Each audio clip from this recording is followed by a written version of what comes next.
Hello student, আশা করি সকলে ভালো আছো। আজকে আমি তোমাদের কাছে নিয়ে এসেছি ভূগোল সাজেশন দশম শ্রেণীর প্রথম পর্যায়ক্রমিক মূল্যায়ন 2026-এর। এটা হচ্ছে ভূগোল সাজেশন। যদি এর তোমাদের পিডিএফ লাগে তাহলে অবশ্যই কমেন্ট বক্সে কমেন্ট করে জানিও। সেক্ষেত্রে আমি পিডিএফটি আমার যে ডেসক্রিপশন বক্স রয়েছে সেখানে প্রোভাইড করব। তো দেখো কী কী রয়েছে না ভূগোল সাজেশনে 2026-এ। প্রথমে সিলেবাসটা দেখে নাও। বহির্জাত প্রক্রিয়া ও তাদের দ্বারা সৃষ্ট ভূমিরূপ এবং ভারত, এই দুটো চ্যাপ্টার রয়েছে।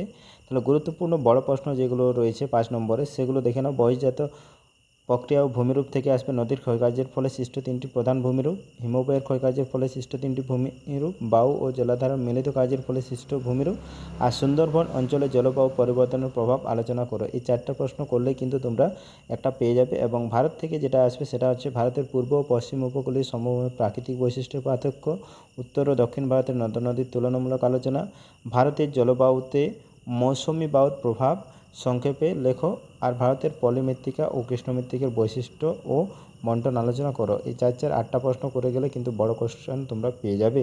ব্যাখ্যামূলক প্রশ্ন 3 নম্বরে যেগুলো রয়েছে, অশ্বক্ষুরাকৃতি হ্রদ কীভাবে সৃষ্টি হয়, ঝুলন্ত উপত্যকা জলপ্রপাত কেন দেখা যায়, মরু অঞ্চলে বায়ুর কাজ বেশি দেখা যায় কেন, নদীর মোহনায় বদ্বীপ সৃষ্টির অনুকূল শর্তগুলি, তারপরে কয়াল কাকে বলে, উত্তর পার্বত্য অঞ্চলের নদী, এগুলো।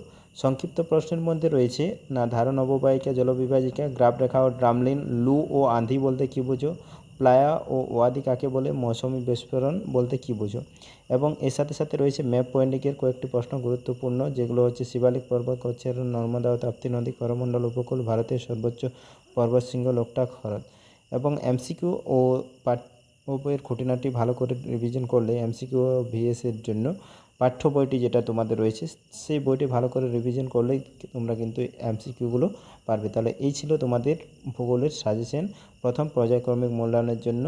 পিডিএফটি লাগলে অবশ্যই কমেন্ট বক্সে কমেন্ট করে জানিও। সেক্ষেত্রে ডেসক্রিপশন বক্সে আমি লিঙ্ক দিয়ে দেবো পিডিএফটির, সেখান থেকে বা আমার যে টেলিগ্রাম চ্যানেলটি রয়েছে সেখান থেকেও তোমরা কিন্তু পেয়ে যেতে পারো।